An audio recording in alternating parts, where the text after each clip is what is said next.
Okay, in this video we're definitely going to be covering tax when flipping, and because I've done a lot of deals in property, because I go to events and people talk to me online quite a lot, there are three main questions I get asked. One is obviously, how do I find deals? The second one is, how do I find the money? And the third one is always, but what about tax? I don't want to pay tax. Guys, that is such a scarcity mindset. You pay tax in property generally, well certainly when you flip, you pay tax in property when you make money, when you make profit. So those people, and I've seen loads of them that just refuse to start property because they're worried about paying tax. That's mad. That's such a scarcity mindset. So if you're feeling that coming up in yourself, just be like, I'm so grateful I made a lot of money. And quite frankly, guys, no matter what your political persuasion is, when you pay tax, you are contributing to schools and hospitals, and I am all okay with that. So we're now going to cover tax when you flip. But first, if you are new to me, I want to say hi. I'm Susannah, currently at home in Bristol. I also live in Barcelona. I've done over 200 deals, £45 million worth of property that we sourced for an agreed purchase price of 30 million quid. And within that, I've raised millions of pounds and, very importantly, paid it all back. I've also flipped a ton. At one point, I had 30 flips on the go at the same time. I've joint ventured loads. I've built a serious property portfolio that allows me to be financially free. And we've deal packaged, so buying deals and selling them on to other people. So I've done quite a lot, and I've mentored a lot of people, taught thousands of people, coming close to the 10,000 mark now. So I've seen patterns not just in my own property business, which was fairly substantial, one of the biggest, but also I've seen loads of patterns in other people. And in order to have gotten to that scale, what have I done? I've really analysed our industry, bit of a geek, and then turned it into a scalable opportunity, which is why I've created stuff for you guys on my website. Definitely go and have a look. I spent a lot of time working hard to give you the kind of education that you can download that will help you feel confident, help you feel motivated, and really let you know the detail as well as the big picture stuff of what you need to know to succeed. So that is thegoodpropertycompany.co.uk. Hop on over there. And I've been creating videos since the early days, so you can go back on my YouTube videos and be like, oh, that's the time she dropped a bar on her head, and that's when she did a 10k around Central Park, and then decided it'd be a great idea to do a video red-faced. So you can see me from my early days. But today we are talking about tax, flipping, and you may or may not know there are two taxes you're going to have to be mindful of: the entry tax and the exit tax. So shall we get into it now? So let's cover the obvious tax first, the one that you have to pay when you make money. So mind that if that scarcity mindset is bubbling up, and we've all got money blocks, I've got them too, then just be like, yeah, I'm making money, so I'm only paying a proportion of that money away. There are two ways that you can flip. You can flip in your personal name, so Susannah Cole as a human being, or you can flip in a trading company when you're a trader. Now, typically, and obviously you have to take advice from your accountant because they'll know your situation, typically your accountant will advise you to do one a year in your personal name. Why?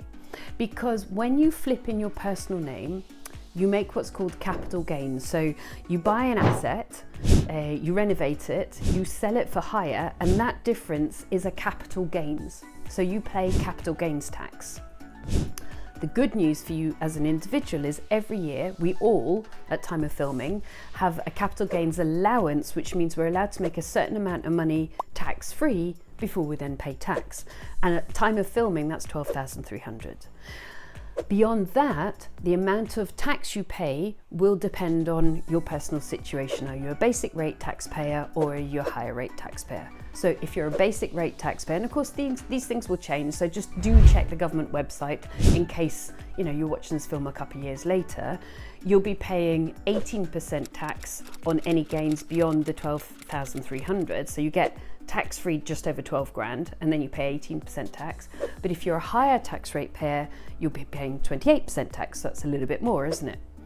And what makes you either of those? Well, it's your total earnings for the year, not just the amount of money you flip on a property.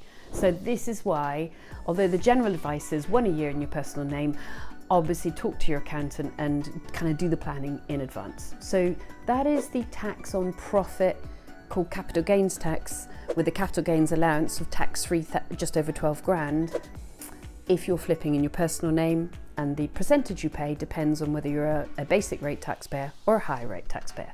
Hope I'm explaining it in a way that's quite simple. And then one, I don't really see it as a downside, but some people would, because the way I manage my money is that every single week, my bookkeeper Rachel does the accounts, and then every single week she puts aside all tax. In the early days, like almost everybody else, I was spending my tax and then at the last minute scrabbling to find, the annual tax bill. Oh, who wants to go back to those days? No, thank you. So for me, this doesn't really matter, but if you are kind of desperate to sort of double and triple use all of your cash, which I don't think is actually very sensible, this might be a bother to you. You have to pay the tax within 60 days. No big deal. I kind of like getting rid of the tax so that it's not a temptation. So that's the only negative in terms of timing for flipping in your personal name, which you'll probably do one a year of. And then you'll probably move to flipping in a limited company. Why? Well, you'll be viewed as a trader. So that's the tax you make on profit. Great, we kind of knew that was going to happen. Is that the only tax when you pay when you're flipping? No.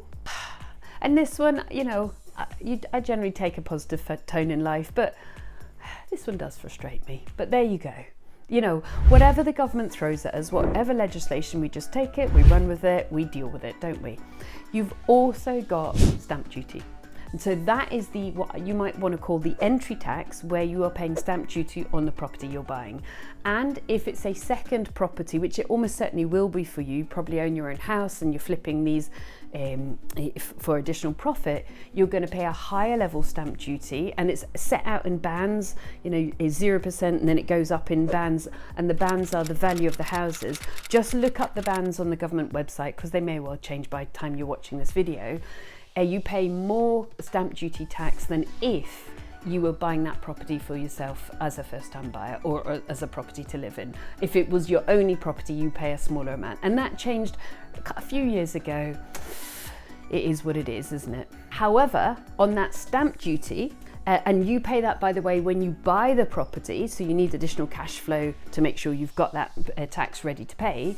There are two ways that you can reduce that stamp duty. The first is if you're buying it as a first-time buyer. Now, the chances of you being a flipping person and a first-time buyer are probably quite low, but it's reality. You could be a first-time buyer. And the other one, which is quite interesting, and I've done it quite a few times, is called multiple dwelling relief. That's when you're buying a number of properties that are linked transactions. They might be linked through the freehold or through the leasehold. So an example I have was I bought a block of 4 flats. So I'm not going to get into the detail here because it's actually beautifully explained on the government website. But basically, if you bought all of those flats individually, you'd be paying a certain amount of stamp duty. But because they're linked, you can kind of multiply out the total value, then divide them. Let's see why I'm not going to go into the detail. And typically on multiple dwellings relief, it will be a much cheaper stamp duty. Now, your lawyer should automatically do this for you, but there have been instances in my career in property where the lawyers haven't done the things that they really should have done, and they cost you a lot of money. So just be mindful if you're buying linked properties and you're going to flip them. Like, say you buy 4 flats from a landlord and you're going to do them up and you're going to flip them all. You've got to have multiple dwelling relief, and that just reduces down the entry tax, which is called stamp duty. So basically, we've got 2 taxes. The entry tax, which is called stamp duty, which is it goes up in bands. It's more expensive for somebody buying a second property. These hurdles are just sent to try us, aren't they? And so you're just like, well, I'll just have to jump over the hurdles. So obviously have it as part of your calculations.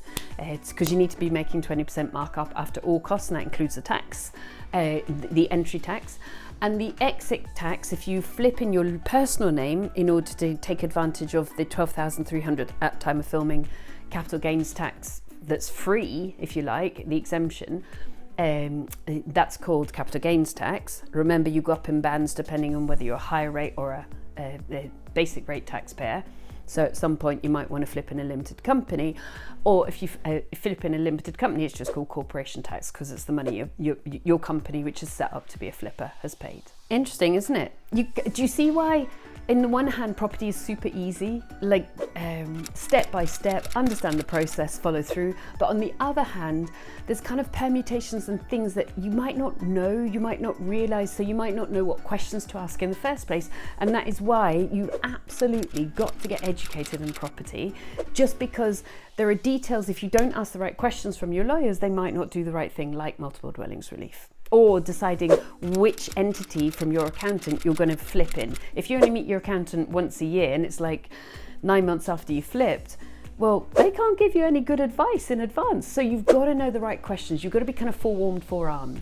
So obviously the YouTube channel, we've got playlists. I've got a whole playlist on flipping, not on tax, on flipping. So like, subscribe, put your comments in. I'll definitely answer those from time to time. I quite enjoy that. But also remember, I've created a fab website for you. It's called thegoodpropertycompany.co.uk. It basically is all the education I would have wanted when I started, downloadable straight away, like academies, webinars, checklists, the whole kit and caboodle. And it's divided up again into subjects. So I've got a whole menu for you on flipping. Have a good look over there. But the important thing to know is, yes, there's tax. Okay. Shrug your shoulders, schools and education, proud to be part of my community. And then know the best route forward strategically to mitigate that tax, to make sure you're paying what you should be paying, but you're not paying more than you need to be paying. And so plan strategically how you're going to flip. And remember, you've got an entry tax, an exit tax, but don't let that put you off. I've seen so many people go, I'm not going to flip because I have to pay tax. What? Don't let that, don't let that scarcity mindset tug on you in any shape or form. You know, turn it out to, like, I pay 6 figures tax quite often. And yes, I could sit there and begrudge it. Or I could say, you know, like you guys may or may not know, I had a serious illness obviously I don't do anything by halves, so it was 3 cancers, not 1. I mean, 50% of the population will get cancer, so unfortunately it was an average illness, but it was very serious. And I kind of calculated I've still paid more tax than all the treatment I got, you know, and I'm proud of that. I'm proud to buy those machines. I don't want to buy too many of them, but oh, and by the way, just in case you're worried, I'm fine. It was a tough year. I'm through the treatment, I'm fine. Still under surveillance, but absolutely fine, no sign. Yes, life is for the living. But tax is simply a side issue to be planned strategically. Don't let it put you off. Just have the knowledge to hand. So, if I can do it, you can do it. And I create these videos for you guys so that you're well informed, so that you know reality in property, so it's not just all huff and puff. Good luck to you.